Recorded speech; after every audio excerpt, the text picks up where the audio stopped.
2 o'clock in the morning, early November, 1274. The water off a small island called Tsushima is black and silent, and then it isn't.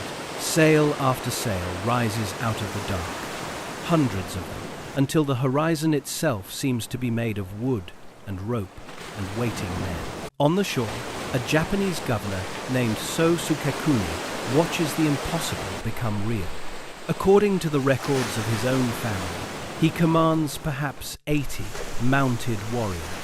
What is anchoring off his coast, by some accounts, numbers in the thousands. Sukekuni does what his ancestors had always done when an enemy arrived. He sends out a small boat, a handful of men, to issue a formal challenge, to ask who leads this fleet, and to propose the kind of honorable combat that had settled disputes in Japan for centuries. The boat does not get an answer. It gets arrows. A wall of them fired not at a champion, but at anything that moved. That single moment, a challenge met with a volley, is where this story actually begins, and it's also why most people have never heard of it. Tsushima isn't a famous battle. It's a forgotten skirmish on a small island, a footnote before the real war supposedly starts. But that's exactly the problem with how this story usually gets told, because what happened on that beach wasn't a footnote. It was the first time in Japanese history that an old way of war met a new one and simply had no answer for it. You might be skeptical that a battle this small deserves a title this dramatic. Fair enough. So we're not going to lean on legend or guesswork. We're going to walk through what the sources actually say, where they disagree, what the terrain made possible and impossible, what each commander could see and couldn't, and why a handful of hours on one island beach helped set the entire course of a war that would, years later, give the world the word kamikaze. Before any of that makes sense, we need to go back further to the empire that built that fleet, and the kingdom that decided silence was a strategy. By the early 1270s, the Mongol Empire was no longer a roaming horde out of the steppe. It had become something closer to the largest connected political machine the world had ever seen, stretching from the Pacific coast of Korea to the edges of Europe. At its eastern head sat Kublai Khan, grandson of Genghis, a man who had already absorbed most of China into a new dynasty he called Yuan, with a capital at what is now Beijing. Kublai didn't think of himself as a foreign conqueror anymore. He thought of himself as the legitimate emperor of a civilization. And emperors, in his mind, were owed recognition by their neighbors. One neighbor refused to give it. Japan, ruled in practice not by its emperor but by a military government in Kamakura, simply would not answer. This refusal wasn't born out of arrogance alone, though arrogance played its part.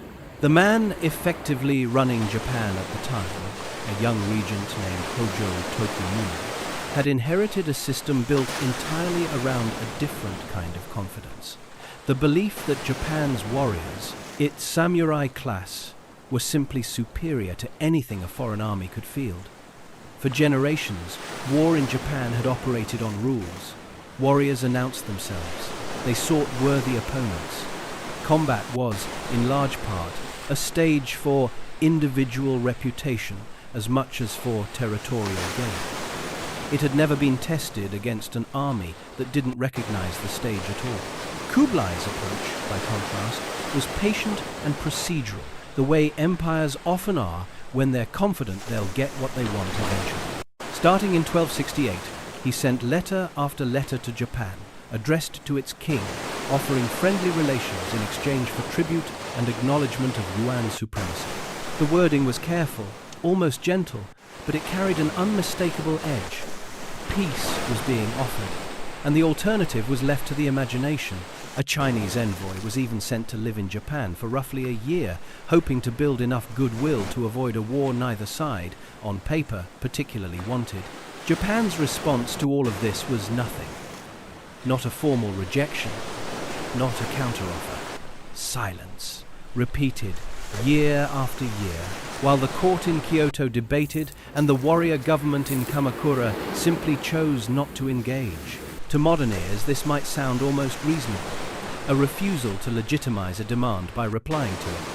But to a ruler like Kublai, silence from a state he already considered beneath his own was not caution. It was insult, and insults from an empire that size tend not to go unanswered for long. It's worth understanding what each side actually had to lose in this standoff, because neither was simply posturing. For Kublai, Japan's silence threatened something more fragile than it might appear from the outside. An empire built on the idea that resistance was ultimately futile could not afford too many visible exceptions. Korea had already submitted at enormous cost to its own population, and a neighboring kingdom that openly ignored repeated diplomatic overtures risked becoming an example other restless territories might look to. For the Kamakura government, the stakes were almost the inverse.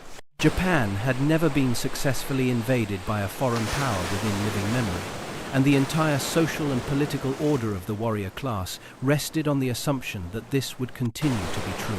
Engaging in difficult negotiations with a distant empire on the empire's terms risked admitting a vulnerability that the shogunate wasn't prepared, psychologically or politically, to acknowledge.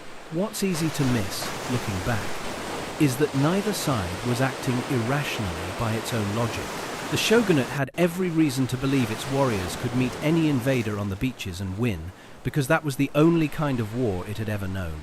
Kublai had every reason to believe that a small island nation, however proud, would eventually have to bow the way Korea already had. Both calculations were built on real strengths. Both were about to be tested by a kind of warfare neither side had fully reckoned with. Caught directly between these two confident, colliding assumptions sat a small island that almost nobody in either capital was thinking much about. Tsushima, a strip of land in the strait between Korea and Kyushu, governed for generations by a local clan, the So, whose head at the time was a man named So Sukekuni. Sukekuni was not a national figure. He held no seat of real power in Kamakura.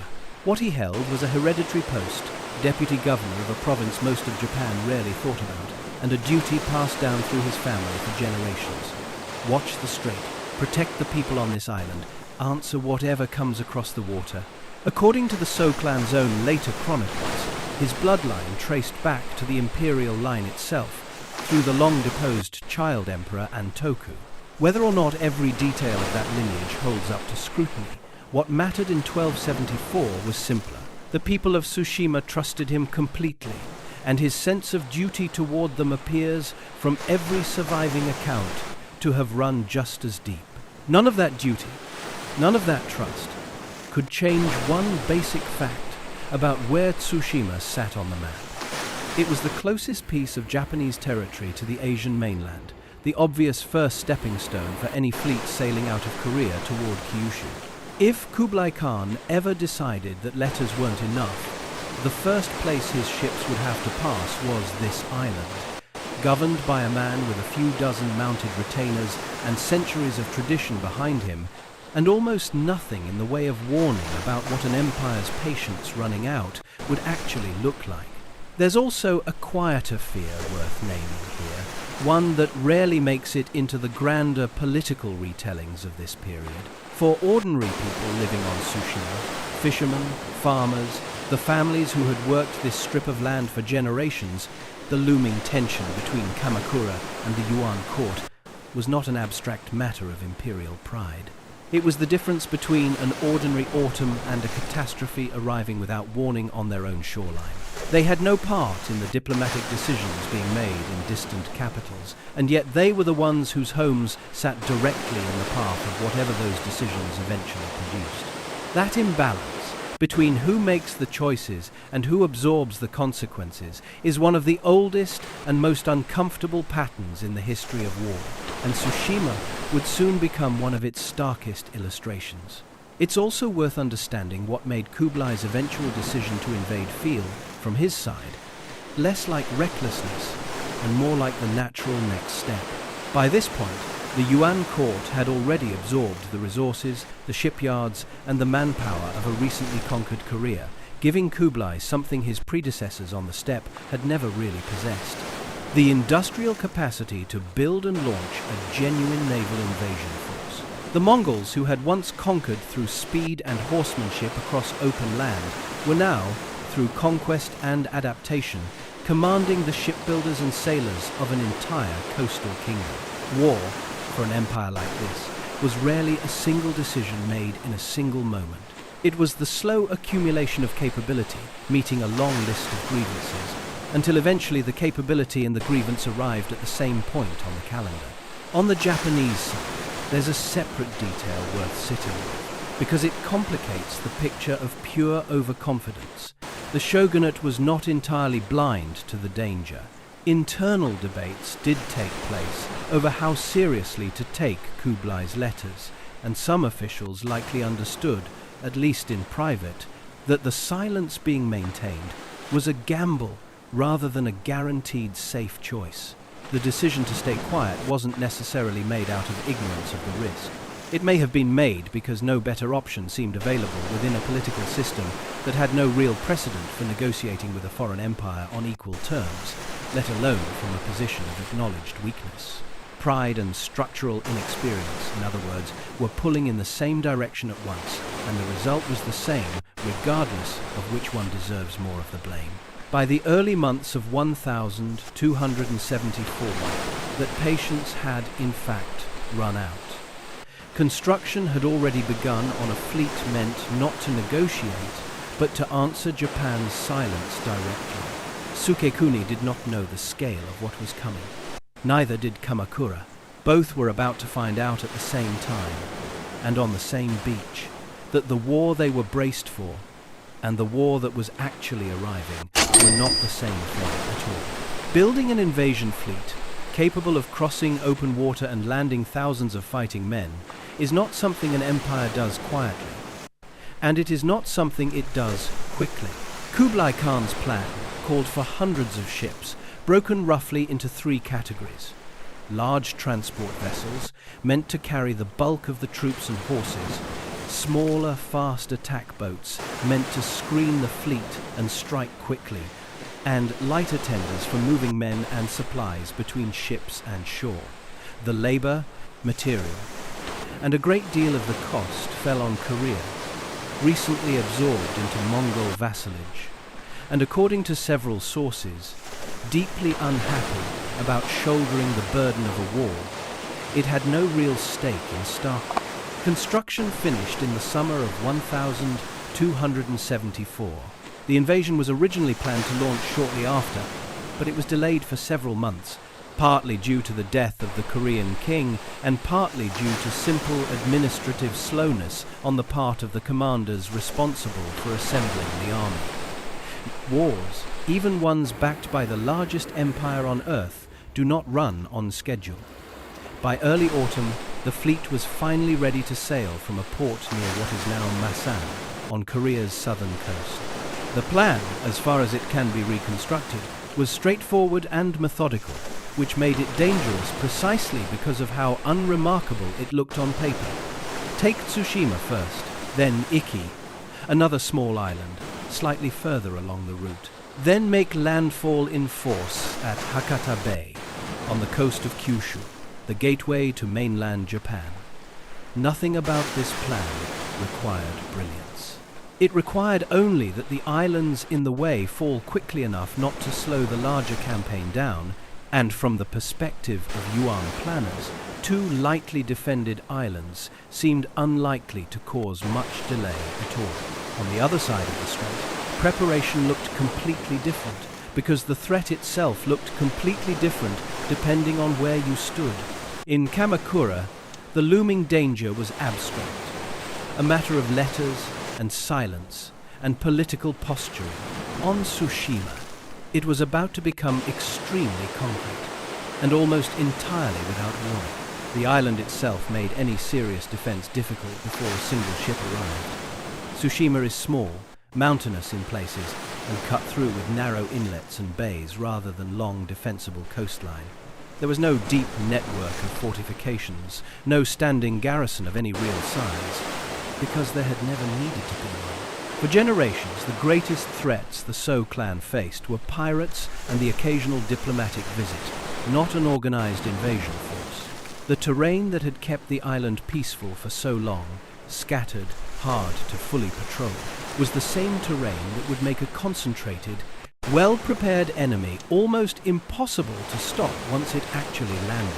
According to later So family chronicles, there was a strange omen just before the fleet appeared. In early October, a fire broke out at an isolated shrine dedicated to Hachiman, the god of war, a shrine far from any village, with no obvious cause. Some accounts describe white birds gathering on the roof moments before the flames started. Whether this is later embellishment, a story shaped by hindsight into something more meaningful than it was at the time, is impossible to say with certainty. What the chronicles agree on is Sukekuni's reaction. He treated it as a warning rather than dismissing it, and in response, he placed the island on a heightened state of alert, gathering his retainers and posting watchers along the coast. That decision likely bought him the only advantage he would have in the entire battle: a small amount of warning. When the Yuan fleet was finally spotted approaching from the northwest, it wasn't a complete surprise.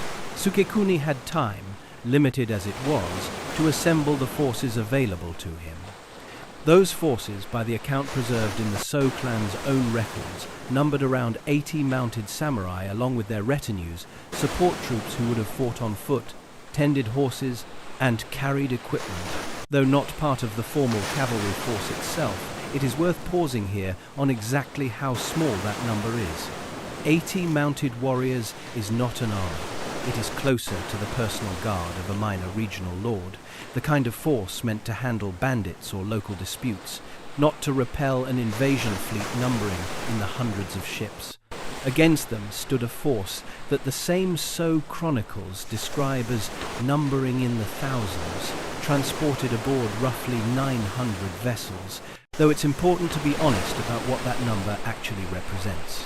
The 900 ships figure describes the scale of the entire invasion fleet bound for Japan, not necessarily the portion that detached specifically to take Tsushima. Modern historians generally treat the precise number of troops who actually came ashore on the island itself as uncertain. Likely smaller than the full invasion force, but still overwhelming compared to what Sukekuni could field. Ancient sources disagree on the exact figures, and where they disagree, the safest approach is simply to say the imbalance was severe. Almost certainly, somewhere between 10 and 1 to 30 or 40 to 1, rather than to repeat an exact ratio as though it were a verified fact. The composition of the two forces mattered just as much as their size. Sukekuni's men were classic samurai cavalry, armored riders trained in mounted archery, using a long, powerful bow called the Yumi, capable of firing accurately while at a gallop, supplemented by close combat weapons like the naginata, a curved blade mounted on a long pole, and Japanese swords already gaining a fearsome reputation for their sharpness and craftsmanship. This was a force built for speed, for individual skill, for warriors who expected combat to unfold as a series of personal duels and contests of bravery.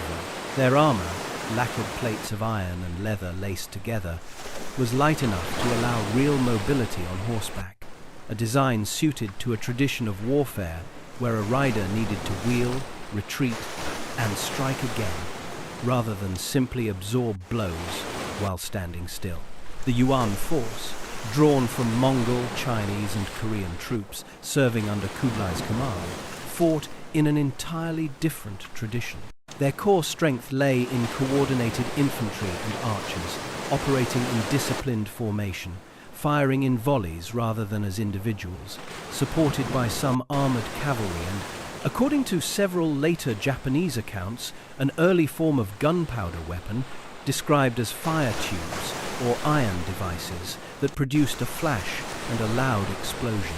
Modern historians remain divided on exactly how widely such weapons were used this early in the campaign, and it's worth noting these descriptions come from texts written decades after the events themselves, So we should treat the gunpowder detail as plausible but not entirely settled.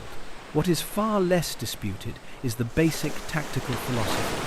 Where the samurai sought worthy individual opponents, Yuan forces fought as a single coordinated body, treating the battlefield as a problem of formation and firepower rather than personal honor. Many of these troops also carried their own shields, used actively while moving across open ground, a small detail that mattered enormously in practice, since Japanese forces of this era tended to rely on stationary shield walls to protect archers rather than personal shields carried into close combat. This is the gap that the coming hours would expose.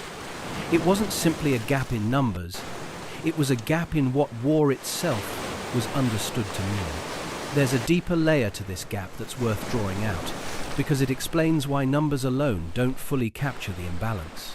A force trained to fight as individuals, however skilled each man might be, has to make dozens of small, separate decisions in the middle of a battle.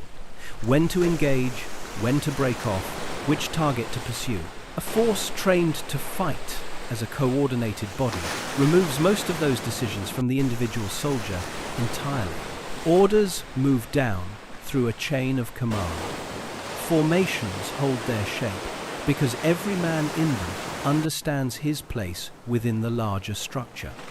Not because he's personally choosing, moment to moment, what the right move is. Under calm conditions, this difference might not matter much. Under the chaos and noise of actual combat, it matters enormously. Because coordinated systems tend to degrade more slowly and more predictably than collections of individuals making separate choices under pressure. There is one more piece of preparation worth sitting with before the fleet makes landfall, because it says something about who Sukekuni was. He had the option, in theory, of withdrawing his people inland, of trying to preserve lives rather than confront an enemy he had no realistic chance of defeating. Every available account suggests he never seriously considered it. His role, as he understood it, was not merely strategic. It was a duty owed to the people who lived under his protection and to generations of his family who had held this post before him. Whether that decision should be read as tragic miscalculation or simply as the only choice available to a man in his position is something the rest of this story will let you judge for yourself. What's certain is that by the time the sun set on the day the fleet was sighted, that decision could no longer be undone. Picture for a moment what the night before the landing must have actually felt like on that island, stripped of hindsight, stripped of the knowledge of how the story ends. Families moving what belongings they could toward higher ground, away from the shoreline where the watchers had reported lanterns gathering on the horizon. Horses being saddled in the dark by men who had spent their lives training for combat against bandits and rival clans, not against an empire's army. Somewhere in that darkness, Sukekuni himself would have had to settle, privately, on the same question every commander in his position eventually faces. Not whether the coming fight could be won in any conventional sense, but what kind of stand was still worth making when victory had already stopped being a realistic possibility. Everything Sukekuni had prepared, his men, his weapons, his plan to meet the enemy honorably and decisively, rested on one unspoken assumption, that whoever was sailing toward his island would fight according to rules he recognized. Nothing in the days ahead was going to test that assumption gently. In the earliest hours of the morning, sometime around 2 o'clock, the Yuan fleet began dropping anchor in the waters off Sasura, a bay on the northwestern side of Tsushima's southern landmass. From the shore, the scale of it would have been almost impossible to process in the dark. Ship after ship, lanterns and silhouettes stretching further than the eye could trace, filling a bay that had probably never held more than a handful of fishing boats at once. The water itself would have carried sounds strangely that night. The creak of timber, the murmur of hundreds of men settling into position, drifting across a bay that, only hours earlier, had been silent, except for the tide. Sukekuni's watchers, the men he posted along the coast after the warning at the shrine, would have seen this fleet long before it finished anchoring.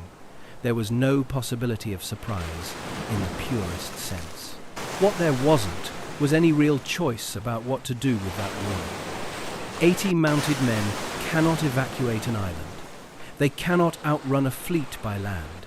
The only options left were to stand or to scatter and hope the invaders moved on without pursuing.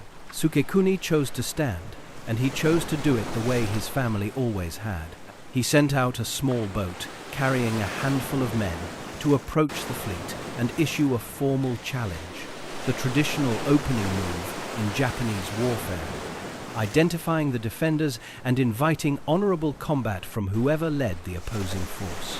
The response came almost immediately, and it came in the form of arrows. Not a single warning shot, not an arrow fired to deter the boat, but according to the accounts, a volley dense enough that the small craft had no path forward at all. The men aboard had no opponent to negotiate with, because the fleet they were approaching had no interest in the conversation they were trying to start. This is worth sitting with for a moment, because it's the first true signal of what this battle actually was. In the tradition Sukekuni had grown up inside, the challenge itself carried meaning. It announced who you were fighting and gave the coming violence a kind of shape and order. The Yuan response erased that shape entirely. There was no commander stepping forward to answer the challenge personally, no acknowledgement of the ritual at all. There was simply a coordinated body of archers treating an approaching boat as a target, nothing more. Sukekuni's boat turned back. Whatever uncertainty remained about what kind of enemy had arrived on his coast was gone within minutes of first contact.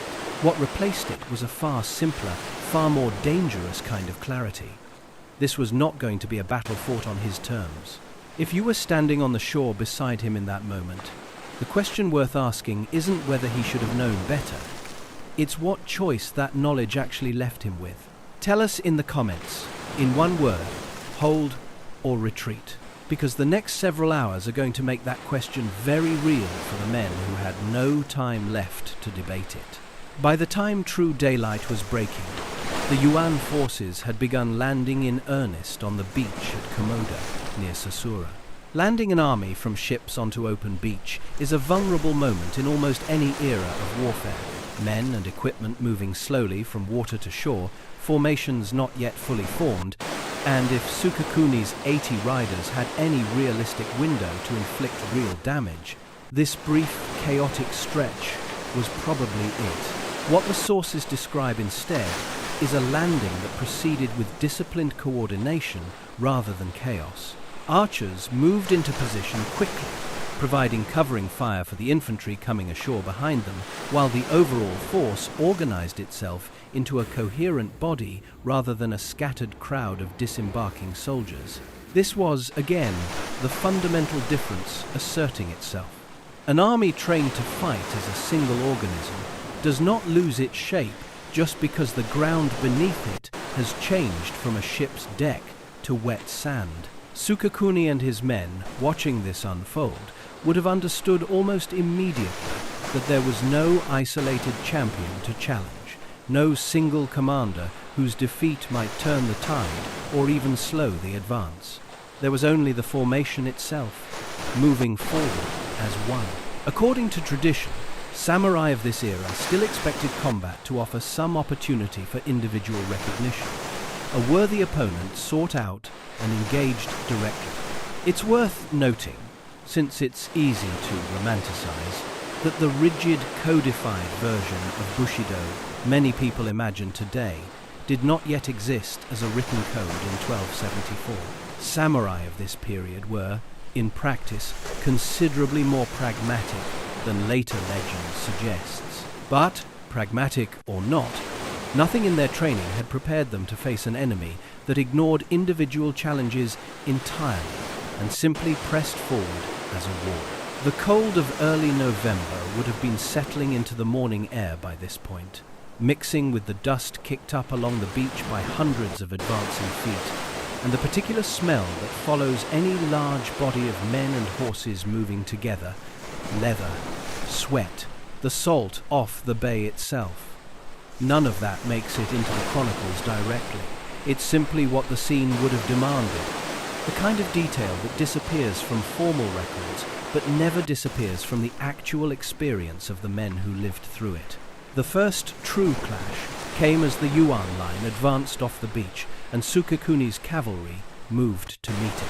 Whatever opening exchanges took place would have been brief and almost certainly one-sided in terms of tactical advantage.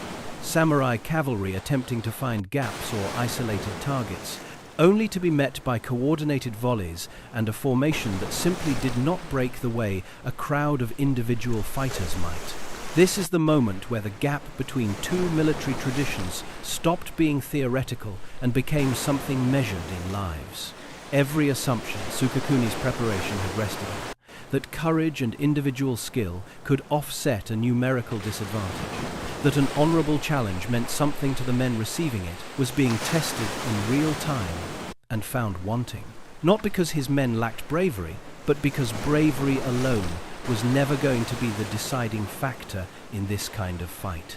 As the fighting moved inland from the beach itself, the terrain that had shaped life on Tsushima for centuries now began shaping the battle in the worst possible way for the defenders. The island's coastline near Sasura offers little in the way of open, level ground where cavalry can build speed and maneuver freely.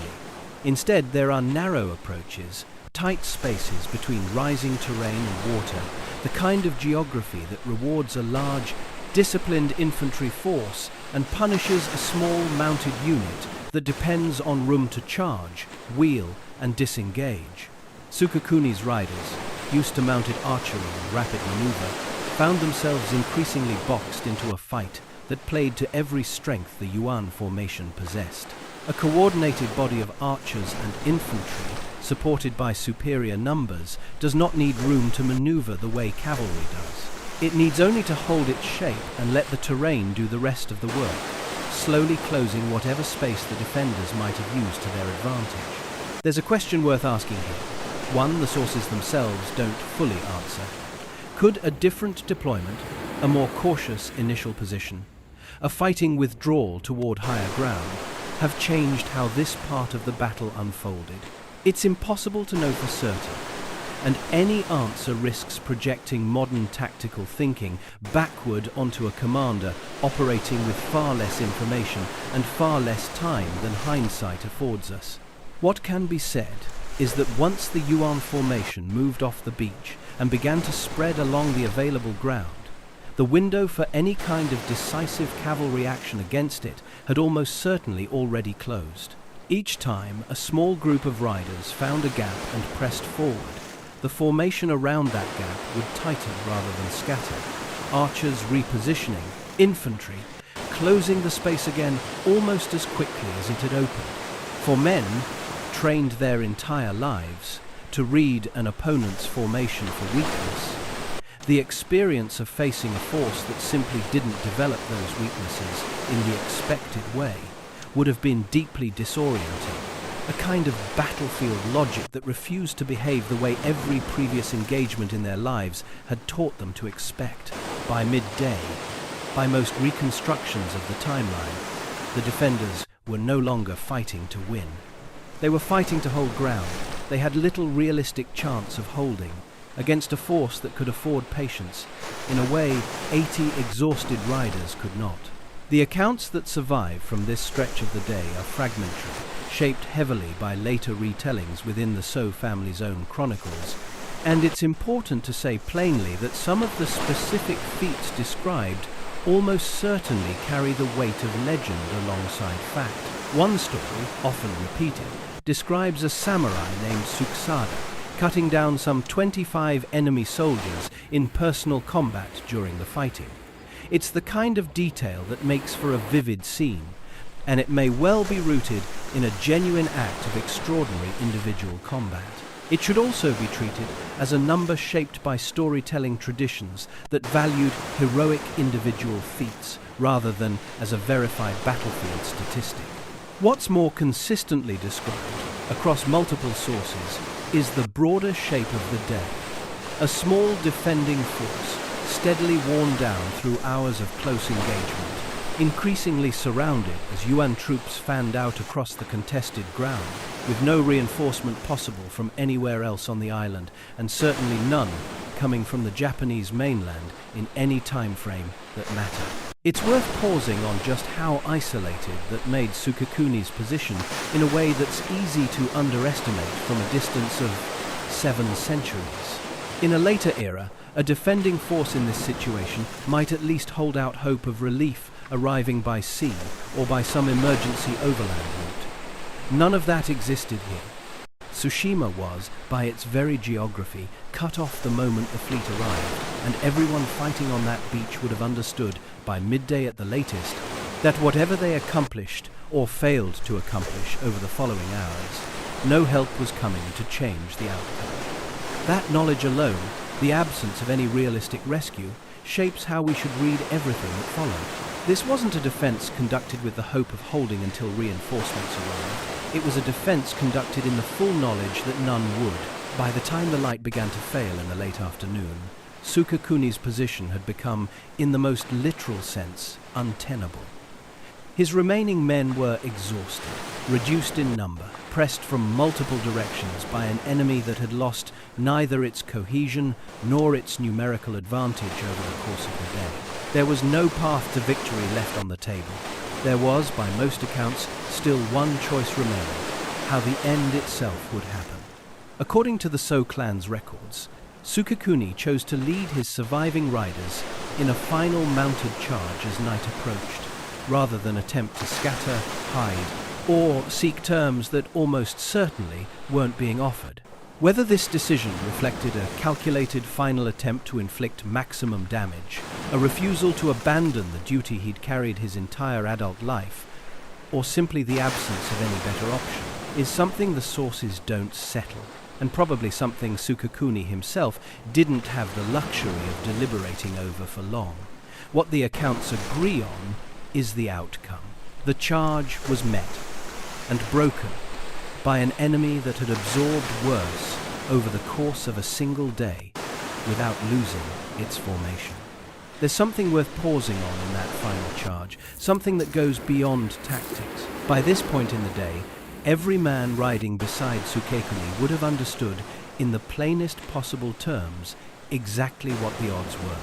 There was no illusion left to ride into, no remaining hope that this charge would somehow turn the battle. What remained was simpler and, in its own way, harder to explain in purely strategic language.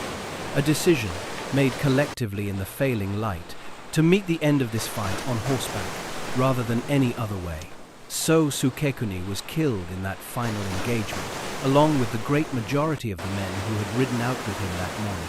The defense of Tsushima, such as it was, ended with the loss of nearly everyone who had carried it out. In the aftermath, by multiple accounts, Yuan forces moved through the area around Sasura, burning structures and, according to several sources, inflicting serious harm on the local population in the surrounding villages, a detail historians generally accept as consistent with how medieval conquests of contested territory typically unfolded, even where exact figures for casualties among the islanders themselves are not reliably recorded.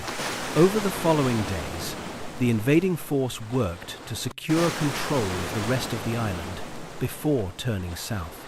Within roughly a week and a half, the fleet departed Tsushima's waters, setting course for its next objective, the smaller island of Iki, where a similarly outmatched local garrison was waiting, with even less time to prepare than Sukekuni had been given. The battle for Tsushima, in the end, lasted essentially a single day. It did not turn the tide of the wider invasion. It did not stop the fleet, slow its timetable in any meaningful way, or weaken the force that would go on to land at Hakata Bay weeks later. By almost any conventional measure of military significance, it was a minor engagement, a brief, lopsided fight on the edge of a much larger campaign. And yet it accomplished something that no later, larger battle in this war quite managed to replicate. It was the moment two entirely different ideas of what war meant collided for the first time, with nothing held back and nothing yet learned. Everything that followed, the frantic fortification of Kyushu's coastline, The reconsideration of Japanese tactics in the years between this invasion and the next one, the famous storms that would later be remembered as a divine wind, all of it happened in the shadow of what had already been proven on this one small island. A system built on individual honor had met a system built on coordinated force, and the coordinated force had not even needed to be especially clever to win, it only needed to be itself. In the days that followed, Tsushima fell quiet in the way places do, after violence has passed through and moved on. The men who had fought and died there were not the subject of immediate widespread mourning across Japan, because for a brief, strange window of time, almost no one beyond the island itself even knew what had happened. The Yuan fleet had cut the most direct lines of communication the moment it arrived. With the island under occupation and patrol, word of the battle could not travel quickly or easily to the mainland, leaving the people of Kyushu and the shogunate further away in Kamakura, unaware for at least a short period that the war they had been bracing for in the abstract had already begun. In fact, on a small island, most of them rarely thought about. So Sukakuni's body, along with those of his men, became the subject of the chronicle his own family would preserve for generations afterward, the So-Shi Kafu, the source from which much of what we know about this single day actually comes. It's worth being honest about what that means. A family chronicle, written to honor its own ancestor, is not a neutral battlefield report. It is, in part, a memorial, shaped by the understandable desire to ensure that a man who died defending his people was remembered as something more than a footnote in someone else's larger war. That doesn't mean its core facts are false. It means the specific texture of certain details, the precise wording of speeches, the exact tally of enemies struck down by individual warriors should be read as the family's attempt to honor a real sacrifice, not as a battlefield ledger. What can be said with more confidence is the basic shape of the loss itself. A defending force of perhaps 80 mounted men, along with their retinues, was effectively destroyed in a single day's fighting. The exact number of dead among the broader population of the island, those who weren't part of the formal defense at all, simply isn't recorded with any precision in the sources that survive, and it would be dishonest to invent a figure where none reliably exists. What the sources do agree on is that the surrounding area suffered serious harm beyond the battle itself, in the form of burned settlements and a population left, in the most immediate sense, with no organized defense left standing at all. For the wider Japanese government, the practical political effect of Tsushima's fall arrived with a short but meaningful delay. Once word did finally reach Kyushu, and from there made its way to Kamakura, it confirmed something that had, until that point, existed only as a threat on paper. The empire, whose letters had been ignored for years, was not bluffing. It had landed, fought, and won, with what most observers on the Japanese side would have recognized as relative ease. In terms of how quickly the island's formal defense had been overcome, what followed wasn't panic so much as a sudden, sharp recalibration. The shogunate could no longer afford to treat the threat from the mainland as an abstract diplomatic problem to be managed through silence. It had become a concrete military reality, with a clear timeline and a fleet that had already proven its ability to land troops, defeat local resistance, and move on to its next objective without significant delay. Within the broader campaign, that next objective was Iki, where a similarly underdefended garrison would face much the same outcome only days later, before the fleet eventually turned toward Hakata Bay itself. If you were to walk the ground near Sasura in the weeks after the battle, what you would have found was not a dramatic ruin, but something quieter and in some ways harder to look at directly.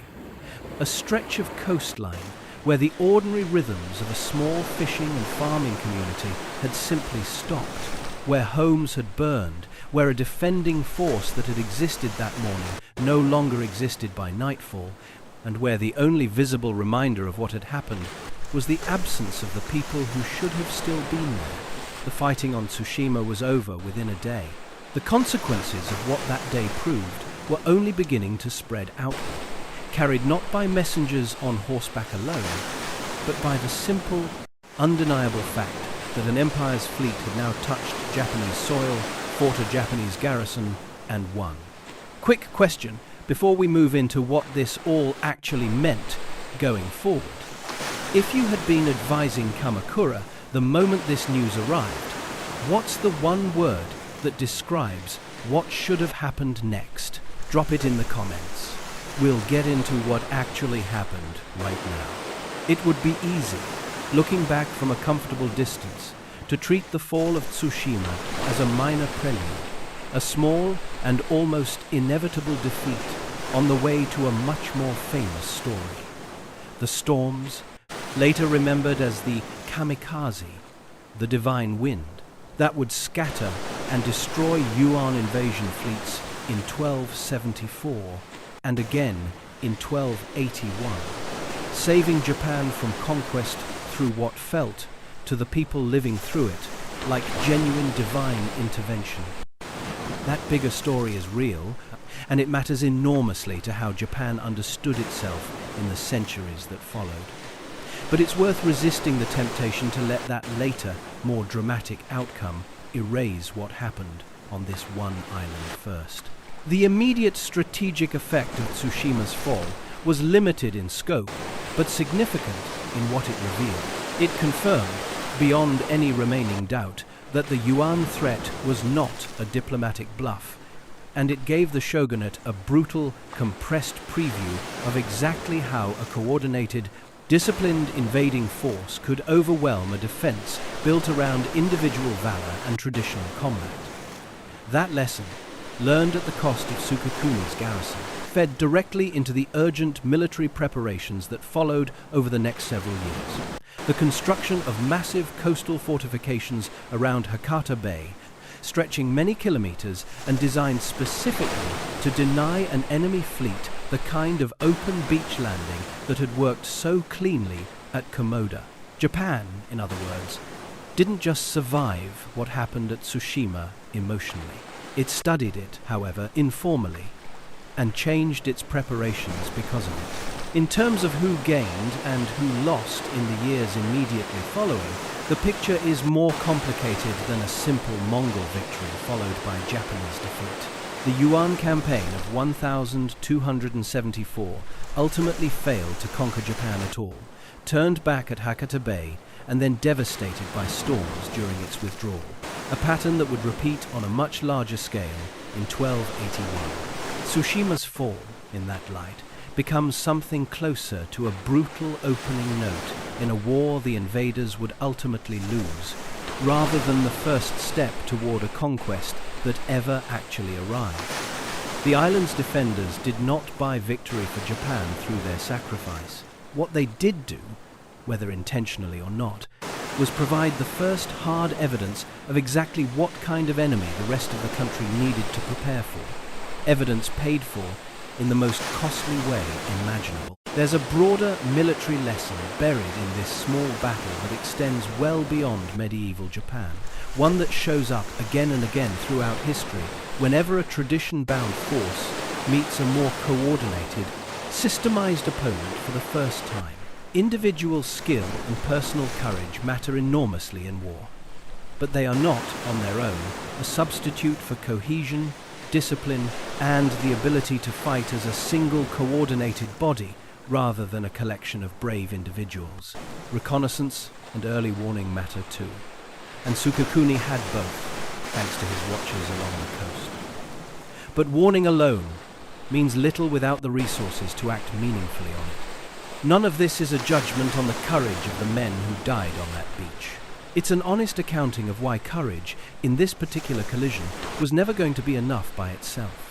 One thing later, generations have sometimes gotten wrong, in both directions, is how to read what happened here. It's tempting either to dismiss the defense of Tsushima as a hopeless, almost pointless gesture, or to inflate it into a tale of pure heroic triumph that it simply wasn't, The more honest reading sits somewhere in between. This was a small, doomed defense fought by men who understood, on some level, exactly how unlikely their survival was, and who chose to stand anyway, not because they believed they could win, but because the alternative, abandoning the people and the post entrusted to them, wasn't a choice they were willing to make. That's not a triumphant story in the way legend sometimes wants it to be. It's a human one, which is arguably more worth remembering. It's also worth being honest about something that gets lost when a story like this is compressed into a single dramatic afternoon. War, even at its smallest scale, is rarely just about the men who fought. The people of Tsushima, who weren't part of the formal defense at all, the families, the fishermen, the farmers whose homes lined the coast near Sasura, paid a cost the formal military record barely touches. Their experience of that day, and of the days of occupation that followed before the fleet finally moved on, simply isn't preserved with the same detail as Sukakuni's final charge. That silence in the historical record isn't proof that their suffering mattered less. It's a reminder of how unevenly history tends to remember war, favoring the dramatic and the named over the quiet and the anonymous, even when the anonymous bore just as much of the actual weight. There's a quieter, more uncomfortable truth in all of this too, one that reaches well past the 13th century. Systems that have worked for generations, that have produced confidence and pride and a sense of settled superiority, can collapse with shocking speed the moment they meet an opponent who simply isn't playing by the same rules. That isn't a uniquely medieval problem. It shows up whenever an institution, a tradition, or an entire way of doing things assumes the future will look like the past, right up until the moment it doesn't. The lesson Tsushima offers isn't really about samurai or Mongols specifically. It's about what happens in any era when preparation outpaces imagination, when a defender plans thoroughly for the kind of war they expect, without ever fully reckoning with the possibility that the next enemy might not fight that war at all. Centuries later, the beach near Sasura is quiet again. The kind of quiet that comes not from peace, but from time simply moving on past a place that once mattered enormously for a single terrible day. Visitors who walk that coastline today are usually thinking about the view, not about 80 riders meeting an empire's fleet in the dark. The fire that may or may not have burned at that isolated shrine, the small boat turned back by arrows, the final charge into a line that didn't break, all of it has settled into the layered, half-legendary, half-documented texture of how history often survives. Not as a perfect record, but as a story passed down by people determined that something this consequential shouldn't simply disappear. So perhaps the real question worth sitting with isn't just what happened on that beach in 1274. It's how many times, in how many places since, a confident system has been crushed, not because its people lacked courage, but because no one in charge had yet realized the rules of the game had already changed. If this story helped you see a forgotten corner of history a little more clearly, consider giving it a like. It genuinely helps these stories reach more people who care about this kind of history. And if you want more deep dives into the battles, empires, and turning points that shaped the medieval world, subscribing means you won't miss the next one. Thank you for spending this time with me, and I'll see you in the next story.